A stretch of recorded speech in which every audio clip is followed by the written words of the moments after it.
Hello, good afternoon students. आपका एक बार फिर से स्वागत है आपके अपने यूट्यूब चैनल एडुकेम पे।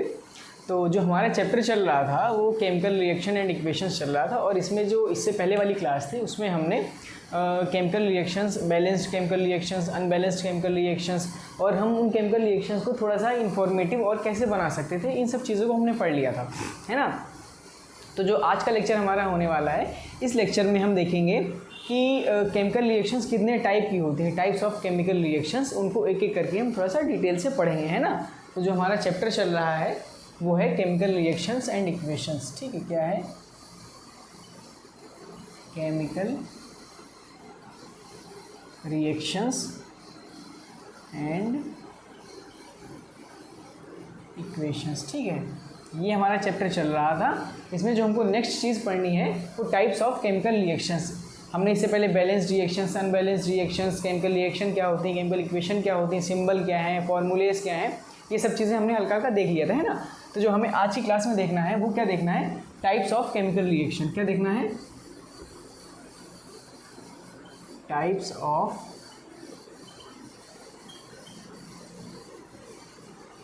केमिकल रिएक्शंस, है ना। हमें क्या देखना है? Types of chemical reactions. Chemical reactions कितने टाइप की होती हैं और उनके एग्जांपल्स क्या हैं, हम एक एक करके सबको स्टडी करेंगे। ठीक है, तो जो हमारा सबसे पहला टाइप होता है वो क्या है? कॉम्बिनेशन रिएक्शन, है ना। जो सबसे पहला हमारा टाइप है वो क्या है? Combination reaction. अब देखिए, कॉम्बिनेशन रिएक्शंस क्या होती हैं? कॉम्बिनेशन रिएक्शंस सिंपली वो रिएक्शंस होती हैं जिनमें कोई दो रिएक्टेंट आपस में रिएक्ट करके एक सिंगल प्रोडक्ट का फॉर्मेशन करते हैं। जैसे अगर एग्जांपल लेना चाहें हम, तो एक H2 प्लस O2 रिएक्ट करके क्या बनाएगा? 2H2O। यहाँ पे देखिए, दो अलग अलग रिएक्टेंट हैं और दोनों ने मिलकर एक सिंगल प्रोडक्ट का फॉर्मेशन किया, तो ये हमारी जो रिएक्शंस हो जाती हैं ये कॉम्बिनेशन रिएक्शंस होती हैं। इनकी डेफिनेशन अगर लिखना चाहें तो हम सिंपली लिख सकते हैं, when two reactants combine to form a single product, they are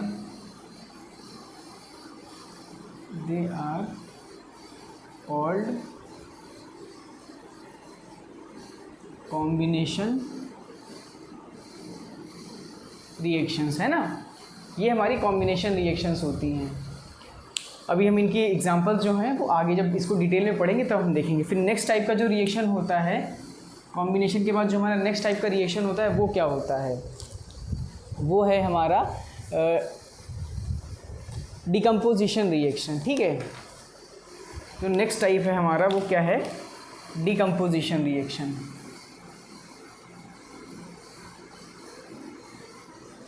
decomposition reaction, ठीक है। अब डिकम्पोजिशन रिएक्शंस क्या होती हैं? सिंपली हम ये कह सकते हैं जो डिकम्पोजिशन रिएक्शंस होती हैं ये कॉम्बिनेशन रिएक्शंस का उल्टा होता है। कॉम्बिनेशन रिएक्शंस में क्या होता है? दो रिएक्टेंट मिलकर एक सिंगल प्रोडक्ट का फॉर्मेशन कर रहे थे, है ना। लेकिन जो हमारी ये डिकम्पोजिशन रिएक्शंस होती हैं इसमें एक रिएक्टेंट दो अलग जगह डिकम्पोज हो जाता है ना। जैसे अगर मैं बात करूं, ये हमारा ए बी कोई एक रिएक्टेंट है और ये हमारा ए प्लस बी को बना रहा है। तो देखिए यहाँ पे एक सिंगल रिएक्टेंट है, ये दो पार्ट में डिकम्पोज हो गया, तो ये हमारी डिकम्पोजिशन रिएक्शंस होती हैं, है ना। तो इनको भी हम अभी डिटेल में एक एक करके देखेंगे। फिर डिकम्पोजिशन रिएक्शंस के बाद जो नेक्स्ट रिएक्शंस आती हैं वो कौन सी होती हैं? इसके बाद जो हमें नेक्स्ट पार्ट टाइप पढ़ना है, जो थर्ड पार्ट है वो है डिस्प्लेसमेंट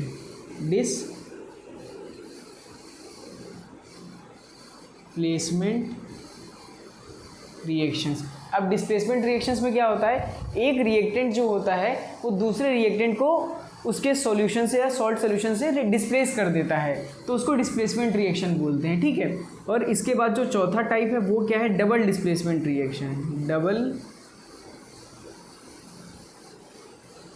डिस्प्लेसमेंट रिएक्शन। अब इसमें क्या होता है, देखिए डिस्प्लेसमेंट रिएक्शन में एक सिंगल कंपोनेंट या सिंगल रिएक्टेंट डिस्प्लेस कर रहा होता है। डबल डिस्प्लेसमेंट में दो रिएक्टेंट एक दूसरे को डिस्प्लेस कर रहे होते हैं। और जो हमारा लास्ट टाइप है, फिफ्थ टाइप है, वो रेडॉक्स रिएक्शंस है। रेडॉक्स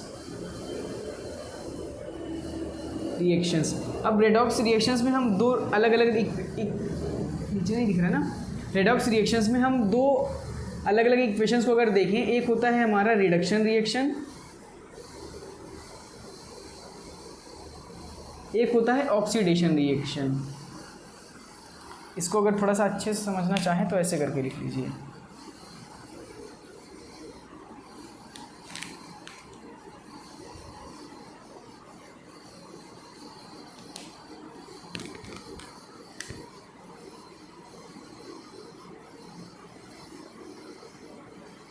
रिडक्शन रिएक्शन और ऐसे ही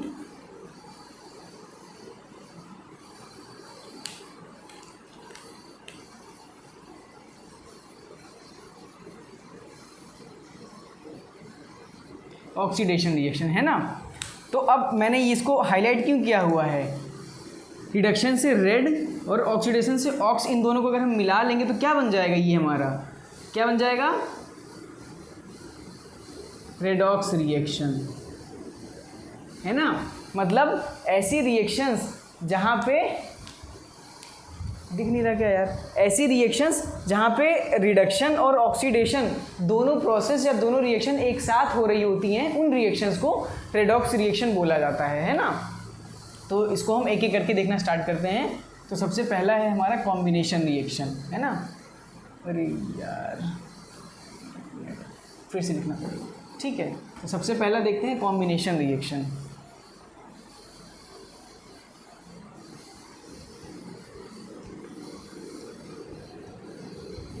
तो जो हमारा सबसे पहला है वो क्या है, कॉम्बिनेशन रिएक्शन।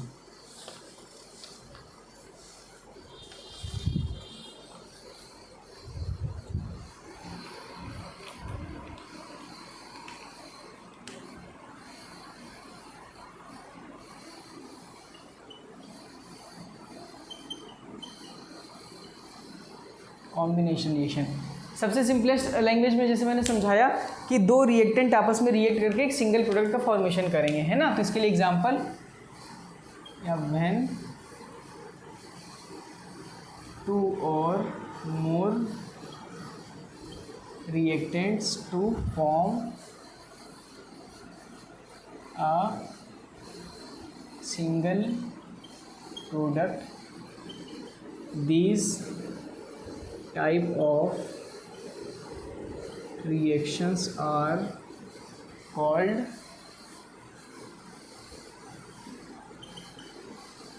कॉम्बिनेशन रिएक्शंस, ठीक है। तो इनको क्या बोलेंगे, कॉम्बिनेशन रिएक्शन बोलेंगे। अब इनके लिए एग्जांपल क्या है, कैल्शियम ऑक्साइड प्लस H2O क्या बनाएगा, CaOH का होल ट्वाइस प्लस ढेर सारी हीट, है ना। तो अब देखो क्या है, कैल्शियम ऑक्साइड जब वाटर से रिएक्ट कर रहा है, यहाँ पे दो अलग अलग रिएक्टेंट हैं, इन्होंने रिएक्ट करके क्या बनाया, कैल्शियम हाइड्रोक्साइड। इसका नाम क्या है, कैल्शियम ऑक्साइड। इसका नाम क्या है, कैल्शियम ऑक्साइड, या फिर इसी को क्विक लाइम भी बोला जाता है, ठीक है। और जो ये वाला है, ये है हमारा कैल्शियम हाइड्रोक्साइड, कैल्शियम हाइड्रोक्साइड, ठीक। तो आप ध्यान रखिएगा, कभी कभी आपसे क्वेश्चन घुमा करके भी पूछा जा सकता है कि क्विक लाइम जब वाटर से रिएक्ट करता है तो क्या प्रोडक्ट बनाता है। एक तो ऐसे पूछ सकते हैं, दूसरा ये कॉम्बिनेशन रिएक्शन का एक हमारा एग्जाम्पल भी हो जाएगा, क्या कि कैल्शियम ऑक्साइड जो है जब वाटर से रिएक्ट कर रहा है तो क्या बना रहा है, कैल्शियम हाइड्रोक्साइड बना रहा है हमारा, ठीक है। तो ये हो गया हमारा पहला। अब इनके अलावा कुछ दूसरे एग्जाम्पल भी अगर हम लेना चाहें, ठीक है, कॉम्बिनेशन रिएक्शन के, ठीक है, फ्यू अदर एग्जाम्पल्स, ठीक। इसको मैं नीचे का रब कर देता हूँ।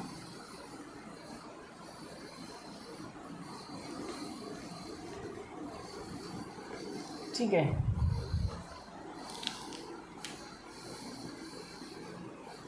फ्यू अदर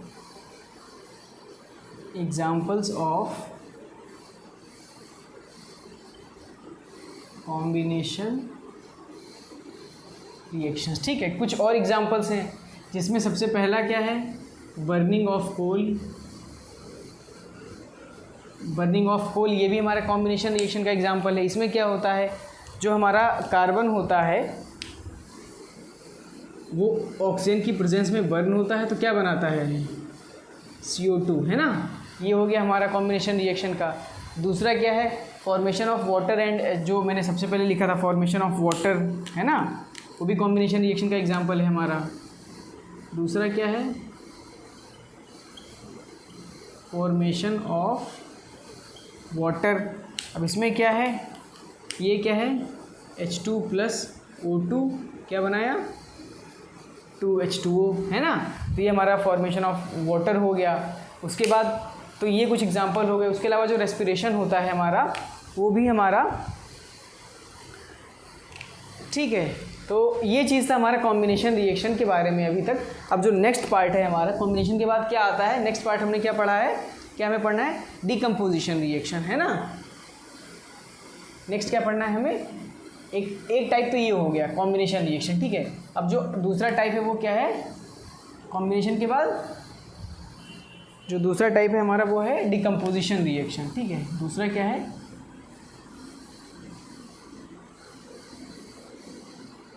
डिकम्पोजिशन रिएक्शंस, ठीक। दूसरा टाइप क्या है, डिकम्पोजिशन रिएक्शंस, ठीक है। अब जैसे कि वर्ड से ही समझ में आ रहा है, अगर मैं डिकम्पोजिशन लिखूं, डिकम्पोजिशन, ठीक है। डिकम्पोजिशन वर्ड किससे बना है, डिकम्पोज से बना है, ठीक है। और डिकम्पोज का मतलब क्या होता है, टू ब्रेक, है ना, टू ब्रेक डाउन। तो अब क्या होता है, डिकम्पोजिशन रिएक्शंस जो होती हैं हमारी, ये कॉम्बिनेशन रिएक्शन की जस्ट रिवर्स होती हैं, है ना। इसमें क्या होता है, एक हमारा रिएक्टेंट जो होता है वो दो अलग अलग प्रोडक्ट्स में ब्रेक हो जाता है, ठीक है। When any reactant, when a single reactant gets broken down into simpler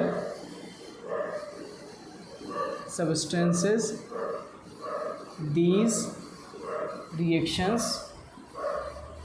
are called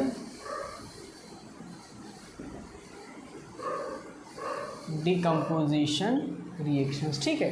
क्या होता है, जब हमारा एक सिंगल रिएक्टेंट दो या दो से ज़्यादा छोटे छोटे सिंपलर कॉन्स्टिट्यूएंट्स में ब्रेक डाउन हो जाता है तो उसको बोलते हैं डिकम्पोजिशन रिएक्शन, ठीक है। अब इसका एग्जांपल अगर लेना चाहें तो क्या ले सकते हैं, देखिए जैसे हमारा FeSO4 है, इसको हल्का सा हीट प्रोवाइड करिए तो ये ब्रेक डाउन हो जाता है। किसमें ब्रेक डाउन होता है इसका, Fe2O3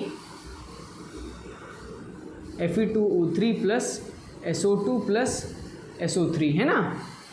ये किसमें फिर जो हमारा फेरस सल्फेट होता है, Fe2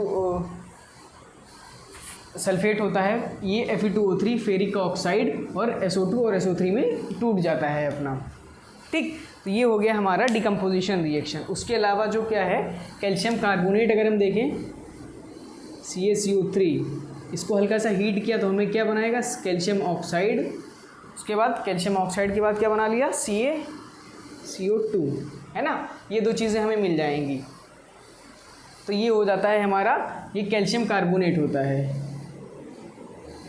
decomposition of calcium carbonate, ठीक है। ये है हमारा कैल्शियम कार्बोनेट, ये है हमारा क्विकलाइम और कैल्शियम ऑक्साइड, ठीक। ये चीज़ हो जाती है। इस तरीके से जो हमारी सेकेंड टाइप ऑफ रिएक्शन है वो डिकम्पोजिशन रिएक्शन है, ये यहाँ पे ख़त्म होती हैं। अब इसके अलावा जैसे कुछ और रिएक्शंस का अगर एग्जांपल लेना चाहें हम, जैसे लेड नाइट्रेट होता है, अगर इसको हम और एग्जांपल अगर लेना चाहें इनके अलावा,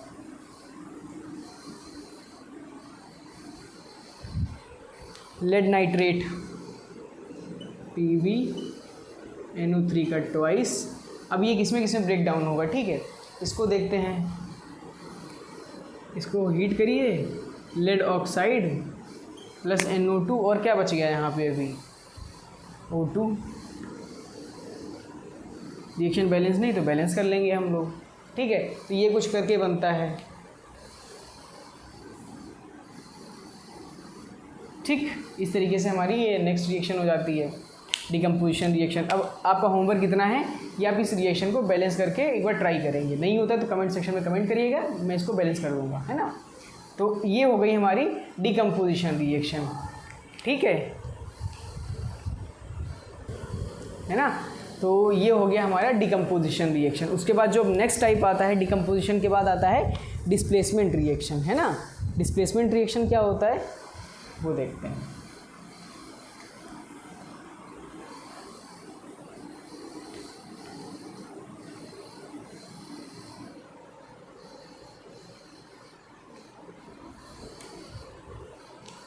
नेक्स्ट है जो थर्ड पार्ट है वो क्या है,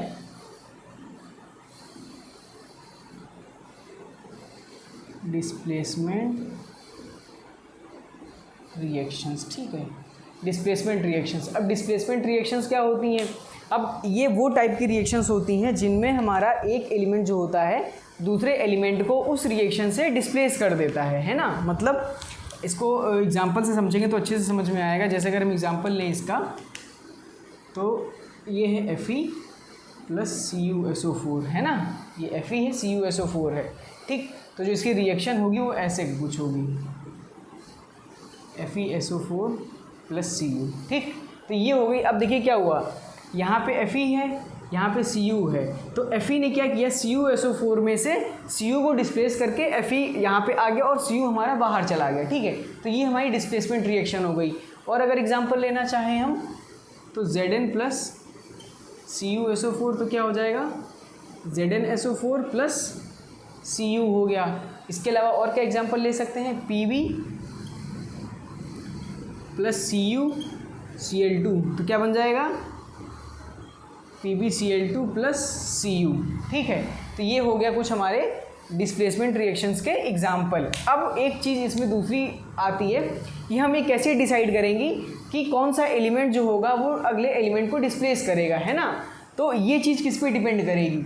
अब देखिए यहाँ पे क्या हो रहा है, Fe ने Cu को कर दिया है, लेकिन अगर इसी रिएक्शन को मैं ऐसे करके लिख दूँ Cu प्लस FeSO4, ठीक है, तो ये रिएक्शन कभी होगी ही नहीं, पॉसिबल ही नहीं है। ऐसा किस लिए हो रहा है कि जब Fe है तब तो Cu को डिस्प्लेस कर दे रहा है, लेकिन अगर Cu है तो वो Fe को डिस्प्लेस क्यों नहीं कर पा रहा है। तो इसके लिए क्या एक कॉन्सेप्ट आता है, इसके लिए एक रिएक्टिविटी सीरीज़ याद करनी पड़ती है आपको, ठीक है। तो रिएक्टिविटी सीरीज़ क्या होती है, सिंपली क्या होता है, एलिमेंट्स को जब उनके रिएक्टिविटी के डिक्रीजिंग ऑर्डर में अरेंज किया जाता है, ठीक है, तो एक हमें सीरीज़ मिलती है, एक सीरीज़ मिलती है, उसी को रिएक्टिविटी सीरीज़ बोला जाता है। तो जो भी एलिमेंट हमारे सीरीज़ में ऊपर की साइड प्रेजेंट होते हैं वो नीचे वाले एलिमेंट्स को डिस्प्लेस कर देते हैं, है ना। तो जब आप रिएक्टिविटी सीरीज़ देखेंगे तो वहाँ पे क्या देखेंगे, जो हमारा आयरन है वो Cu से ऊपर प्रेजेंट है ना। Zn जो है हमारा Cu से ऊपर प्रेजेंट है, जो Pb है वो Cu से ऊपर प्रेजेंट है। तो ये सारे एलिमेंट जो हैं Cu से ऊपर प्रेजेंट है, इस वजह से ये डिस्प्लेस कर पा रहे हैं। लेकिन Cu जो है Fe से ऊपर नहीं प्रेजेंट है, इस वजह से यहाँ पे ये रिएक्शन पॉसिबल नहीं होता है। लेकिन जहाँ पे भी जो भी एलिमेंट हमारा इस एलिमेंट से या जो भी हमारा उसमें डिस्प्लेसिंग एलिमेंट है उससे ऊपर प्रेजेंट होगा तो वो उसको डिस्प्लेस कर देगा, है ना। तो रिएक्टिविटी सीरीज़ क्या होती है कि when elements are arranged in such a way that the most reactive element is present in the top of the series and the least reactive element is present in the last of the series, ठीक है। तो जो सबसे ज़्यादा reactive element होगा वो सबसे ऊपर प्रेजेंट होगा सीरीज़ में, और जो सबसे लीस्ट रिएक्टिव एलिमेंट होगा वो सबसे नीचे सीरीज़ में प्रेजेंट होगा। तो ऐसे हमें एक रिएक्टिविटी सीरीज़ मिलती है, उसके बेसिस पे हम ये डिसाइड करते हैं कौन सा एलिमेंट किसको डिस्प्लेस करेगा, है ना। तो ये था हमारा डिस्प्लेसमेंट रिएक्शन, ठीक। तो फिलहाल इस क्लास को मैं यहीं पे ख़त्म कर रहा हूँ। जो हमको अब नेक्स्ट क्लास में पढ़ना है वो हमारा क्या क्या बचा है, डबल डिस्प्लेसमेंट बचा है, डबल डिस्प्लेसमेंट के बाद रेडॉक्स रिएक्शन बचा है। अब रेडॉक्स में हमें दो टाइप की रिएक्शंस पढ़नी है, ऑक्सीडेशन एंड रिडक्शन रिएक्शंस, और उसके बाद हमारा चैप्टर ऑलमोस्ट ख़त्म हो जाएगा। और दो छोटी छोटी चीज़ें हैं, रस्टिंग ऑफ आयरन है और ऑक्सीडेशन है, कोरोजन वगैरह है। तो इन सब चीज़ों को हम अपनी नेक्स्ट क्लास में देख लेंगे। तो इस क्लास को यहीं पे ख़त्म करते हैं, मिलते हैं अपनी नेक्स्ट क्लास में, तब तक के लिए थैंक यू।